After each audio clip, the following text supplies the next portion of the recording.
Summer heat ను cool shades తో beat చేయండి. Mr. Opticals Mr. Cool offer. Up to 75% off in summer glasses.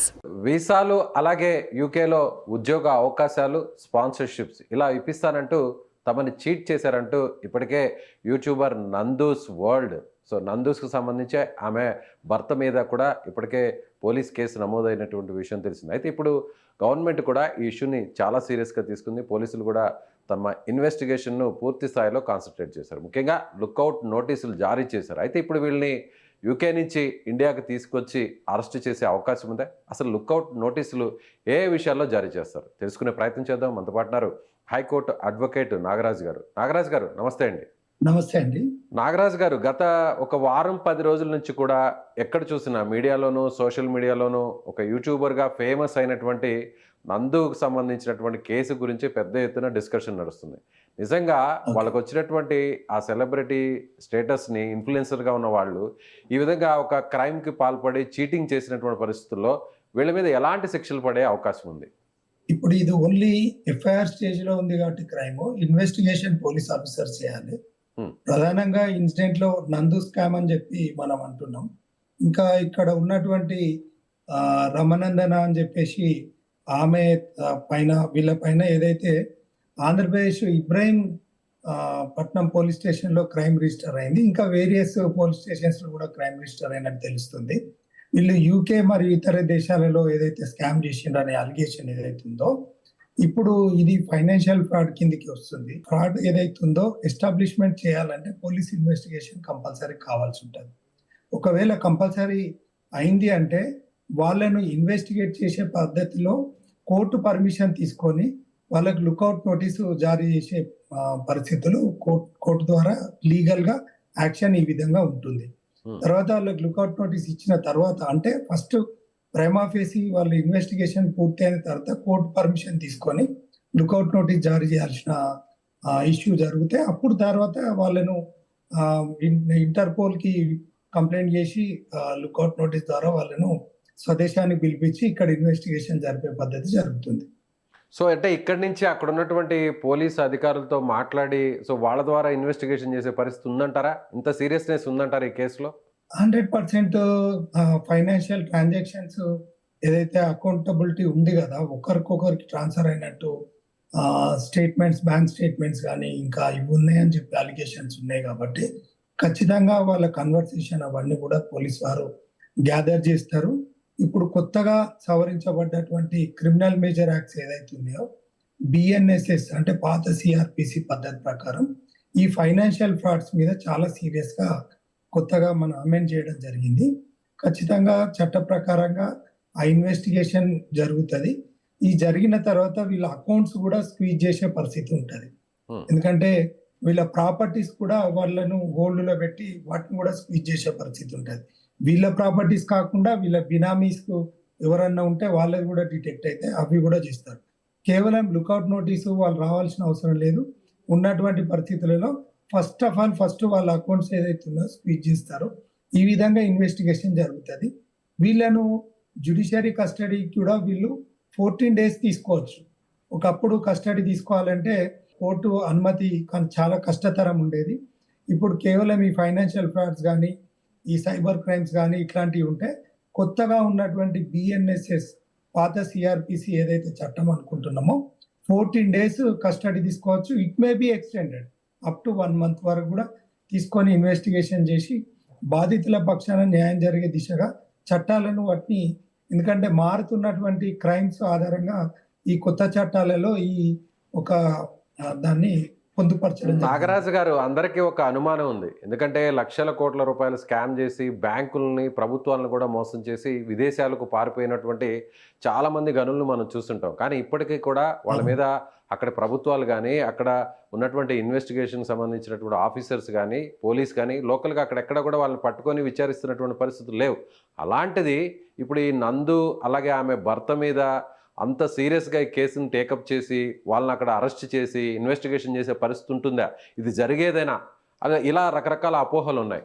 ఖచ్చితంగా మీరు అన్న అపోహలు అన్ని కూడా ఉన్నాయి. ఎందుకంటే గతంలో జరిగిన ఫైనాన్షియల్ ఫ్రాడ్స్ ఏది కూడా ఛేదించలేదు.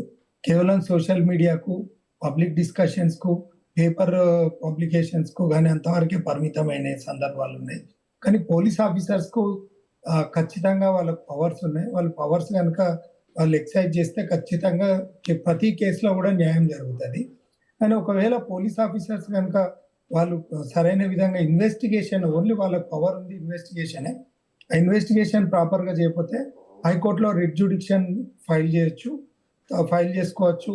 ఆ ప్రాపర్ గా ఏదైతే లోకల్ కోర్ట్స్ లో కూడా మనం క్రిమినల్ కేసెస్ ఉన్నాయి కాబట్టి వాళ్ళని ఇన్వెస్టిగేషన్ చేస్తలేరని కూడా వాళ్ళకు మనకు జేఎఫ్సిఎం సంబంధిత కోర్టులో కూడా, లోయర్ కోర్ట్స్ లో కూడా మనం పిటిషన్స్ ఫైల్ చేయొచ్చు. అలాగే నాగరాజు గారు, ఇప్పుడు జనరల్గా ఒక రాష్ట్రం నుంచి ఇంకొక రాష్ట్రంలో నిందితులు ఉంటేనో వాళ్ళని పట్టుకోవడానికి, వాళ్ళని అదుపులోకి తీసుకోవడానికి, విచారించడానికే కొంత టెక్నికల్గా ఒక ప్రాబ్లం ఉంటుంది. అది పోలీసులు అలాగే రాష్ట్రాలకు సంబంధించినటువంటి ఆయా శాఖల మధ్య. కానీ ఇప్పుడు ఏకంగా విదేశాలు, అందులోనూ యూకే లాంటి ఒక డెవలప్డ్ కంట్రీకి సంబంధించినటువంటి అక్కడున్న ఇన్వెస్టిగేషన్ ఆఫీసర్స్ని మాట్లాడాలన్నా కూడా ఈ స్థాయిలో జరగాలి అంటే టెక్నికల్గా అది ఎలా జరగాలి? అంటే ఇక్కడ ఏ స్థాయి ఆఫీసర్స్, ఏ స్థాయి గవర్నమెంట్లో ఉన్నటువంటి పెద్దలు ఇన్వాల్వ్ అయితే అక్కడ వీళ్ళ మీద విచారణ జరిగే అవకాశం ఉంది అంటారు. జనరల్గా ప్రొసీజర్ ఎలా ఉంటుంది? దీనికి పెద్దల ఇన్వాల్వ్మెంట్ అవసరం లేదు. చట్టం తన పని తాను చేసుకుంటూ పోతే ఖచ్చితంగా న్యాయం జరుగుతుంది. అది ఎలా? యూకే లాంటి దేశాలలో ఖచ్చితంగా వాళ్ళ దగ్గర ఉన్నటువంటి చట్టాలు చాలా దృఢంగా ఉంటాయి. అంటే వాళ్ళు ఏంటంటే స్ట్రాంగ్, వాళ్ళకు డిలే సిస్టమ్ ఉండదు, ఇమ్మీడియట్ గా డిస్పోజ్ చేస్తారు. With in days, with in months లోపల, 2-3 మంత్స్ లోపల ఒక క్రైమ్ అది కంపల్సరీ అది డిటెక్ట్ అవుతుంది, డిస్పోజ్ అవుతుంది. అది వాట్ ఎవర్ ఇట్ ఈస్, అది ఏదన్నా కానీ డిస్పోజ్ అవుతుంది. కానీ వీళ్ళు ప్రాపర్ గా అప్రోచ్ కావాల్సిన అవసరం ఉంటుంది. దీనికి కేవలం ఎవరైతే ఉన్నారో SHO is a final authority. ఆయన స్టేషన్ హౌస్ ఆఫీసర్ ఏదైతే ఎక్కడైతే క్రైమ్ రిజిస్టర్ అవుతుందో అది ఉంటుందో, ఆ జిల్లాకు సంబంధించిన సిపి గారు లెటర్ పెడితే అక్కడ నుండి ఏదైతే కోర్టు పర్మిషన్ తీసుకొని ఇమీడియట్ గా అక్కడ యూకే ఏది లాస్ కి కనుక ఎండార్స్ చేసుకుంటే ఖచ్చితంగా వాళ్ళను మనకు హ్యాండ్ ఓవర్ చేసే పద్ధతి ఉంటుంది. ఒకవేళ లేదు అంటే మనము ఇక్కడ నుండి మనకు ఇంటర్పోల్ ద్వారా పర్మిషన్ తీసుకొని మన పోలీస్ పోయి కూడా అక్కడ వాళ్ళ సాయం తీసుకొని అరెస్ట్ చేసి తీసుకొని రావచ్చు. ఓకే. సో నిజంగా ఇప్పుడు ఈ కేసులో అక్కడ ఉన్నటువంటి సెక్షన్స్ కానీ, ఉన్న పరిస్థితులు కానీ, బాధితులకు సంబంధించినటువంటి వాళ్ళు ఎంత మోసపోయారనేటువంటి ఆ ఇన్ఫర్మేషన్ కానీ, రోజు కూడా స్కామ్కి సంబంధించినటువంటి విక్టిమ్స్ సంఖ్య కూడా పెరుగుతుంది. సో ఈ కేసులో పర్టికులర్గా అక్కడున్న సెక్షన్స్ని బట్టి సో ఎన్ని రోజుల లోపల, ఎంత టైం లోపల వాళ్ళని అదుపులోకి తీసుకునే అవకాశం ఉంది, లేదంటే డైరెక్ట్గా ఇండియాకు పిలిపించే అవకాశం ఉంది, ఇక్కడ అరెస్ట్ చేసే అవకాశం ఉంది? ఇండియాకు పిలిపించుకునే అవకాశం ఉండాలి. ఎందుకంటే ఈ క్రైమ్ ఇన్వెస్టిగేషన్ కావాలి, ఎస్టాబ్లిష్మెంట్ కావాలి. ఫైనల్ రిపోర్ట్ తయారైన తర్వాతనే వాళ్ళు అయితే రెడ్ కార్నర్ నోటీస్ వాళ్ళకు పంపించడం జరుగుతుంది. కానీ దీనికి ఇది చీటింగ్ గ్రౌండ్ కింద వస్తుంది. అబౌట్ 10 years క్రైమ్ కిందకి తీసుకున్న ఉంటది. 10 years క్రైమ్ కిందకి వస్తుంది కాబట్టి ఖచ్చితంగా ఇది non bailable section. Whatever it is bailable or non bailable, ఏదైనా కూడా క్రైమ్ ఈజ్ క్రైమ్ కాబట్టి క్రైమ్ లో కంపల్సరీ వాళ్ళ ఇన్వాల్వ్మెంట్ ఉంది అని ప్రూవ్ అయితే కనుక ఖచ్చితంగా కోర్టు సాయంతో వాళ్ళను లుక్అవుట్ నోటీస్ ఇచ్చేసి వాళ్ళని ఇండియాకు పిలిపించి ఇన్వెస్టిగేషన్ చేసి వాళ్ళని ఖచ్చితంగా కన్విక్షన్ అయ్యే వరకు కూడా వాళ్ళ పాస్పోర్ట్ సీజ్ చేసేసి కేసు డిస్పోజ్ అయ్యే వరకు, అంటే ట్రయల్ కంప్లీట్ అయ్యే వరకు అది అండర్టేకింగ్ తీసుకొని వాళ్ళను out of station, out of కంట్రీకి పోకుండా వాళ్ళను అంటే ఇక్కడ కస్టడీ తీసుకొని వాళ్ళ పాస్పోర్ట్ సీజ్ చేసే పరిస్థితి ఉంటుంది. సో రీసెంట్గా జరిగిన ఇన్సిడెంట్స్, అంటే ఇలాంటి ఫైనాన్షియల్కి సంబంధించిన చీటింగ్ కేసెస్లో ఈ విధంగా విదేశాల్లో ఉండి అక్కడ స్థిరపడిన వాళ్ళు, అక్కడ వేరే ఉద్యోగాలు చేస్తున్న వాళ్ళు, ఎవరైనా ఇక్కడ ఉన్నటువంటి కొంతమంది బాధితులను ఆసరాగా చేసుకున్న వాళ్ళని, మోసపోయిన వాళ్ళని, సో ఇట్లా ఎప్పుడైనా రెడ్ కార్నర్ కానీ లుకౌట్ నోటీస్ జారీ చేయడం కానీ జరిగి వాళ్ళని ఇండియాకి తీసుకొచ్చినటువంటి పరిస్థితులు ఏమైనా ఉన్నాయా ఇట్లాంటి ఇష్యూస్లో? రైట్, మీరు అడిగిన ప్రశ్నకు సూటిగా ఒక్కొక్క కంట్రీకి ఒక్కొక్క లా ఉంటుంది. ఇప్పుడు ఉదాహరణకి ఏంటంటే చాలా మంది క్రైమ్ చేసి అరబ్ కంట్రీస్ కంటే దుబాయ్ పోతే వాళ్ళు అక్కడ సెక్యూర్ చేస్తారు అక్కడ ఉన్న పరిస్థితుల్లో అనే దాని మీద మనం చూస్తున్నాం. ఇప్పుడు మనకు కింగ్ ఫిషర్ విజయ్ మాల్యా ఉన్నారు, ఇప్పటి వరకు కూడా మనం పట్టుకోలేకపోయిండ్రు అది ఇది అనేదాన్ని.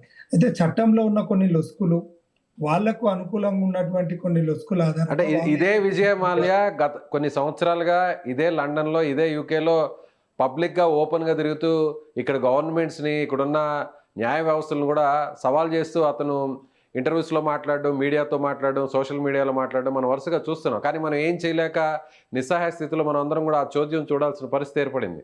అలాంటిది ఇప్పుడు ఇలాంటి వ్యక్తుల మీద జరుగుతాయా, అసలు నిజంగా విచారణ జరుగుతుందా అట్లీస్ట్ అనేది ఇప్పుడు అందరికీ ఉన్నటువంటి అనుమానం. ఇప్పుడు ఉన్నోనికి ఒక న్యాయం లేనోనికి ఒక న్యాయం అనే విధంగా చట్టంలో డిస్క్రిమినేషన్ ఉన్నది అనేది నేను ఖచ్చితంగా ఒక యాజ్ అడ్వకేట్ గా నేను చెప్తున్నా.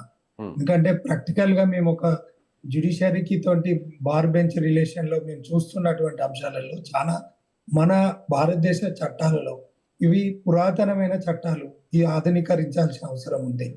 ఎందుకంటే ఏ క్రైమ్ అయినా కూడా ఇంకోటి ఏంటంటే ఫస్ట్ ఆఫ్ ఆల్ మనం మాట్లాడుకోవాల్సింది ఏంటంటే ఇండియాలో ద బిగ్గెస్ట్ బిజినెస్ ఏంటంటే క్రైమే, తర్వాత పాలిటిక్స్.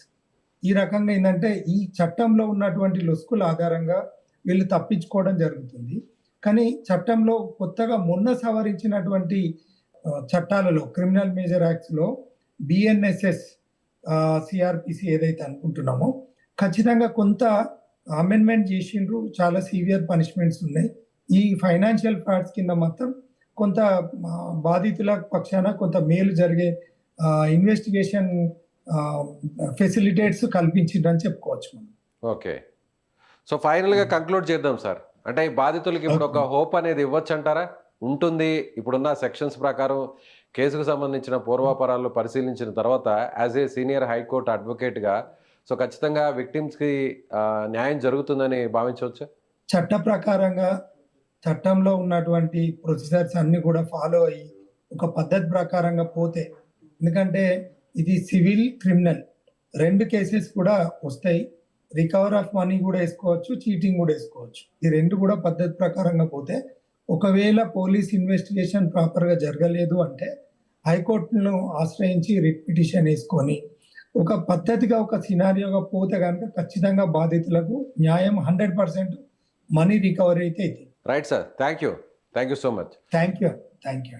సో ఇదే హైకోర్టు అడ్వకేట్ నాగరాజు గారు చెప్తున్నట్టుగా ఇటీవల మారినటువంటి చట్టాలకు సంబంధించి కూడా న్యాయ వ్యవస్థలో మారినటువంటి సెక్షన్స్ వచ్చేటువంటి తీర్పులకు సంబంధించి కూడా ఖచ్చితంగా ఒక హోప్ అయితే ఉండొచ్చు. విక్టిమ్స్ కూడా న్యాయం జరిగే విధంగా కూడా పోలీస్ ఆఫీసర్స్ సీరియస్గా దీన్ని తీసుకున్నట్లయితే, ఒకవేళ వాళ్ళు పూర్తి స్థాయిలో కాన్సన్ట్రేట్ చేయలేని పక్షంలో హైకోర్టుని ఆశ్రయించి హైకోర్టులో ఒక రిట్ పిటిషన్ వేసి కోర్టు డైరెక్షన్ ద్వారా కూడా వాళ్లకు లుకౌట్ నోటీస్ అలాగే రెడ్ కార్నర్ నోటీస్ను జారీ చేసి ఇక్కడికి ఇండియాకి తీసుకొచ్చే పరిస్థితి ఉంది. అలాగే ఇందులో సివిల్ అండ్ క్రిమినల్ రెండు కేసులు కూడా వర్తిస్తాయి కాబట్టి ఖచ్చితంగా బాధితులకు న్యాయం చేసే అవకాశాలు ఉన్నాయని ఆయన అంటున్నారు. సో మీకేమనిపిస్తుంది?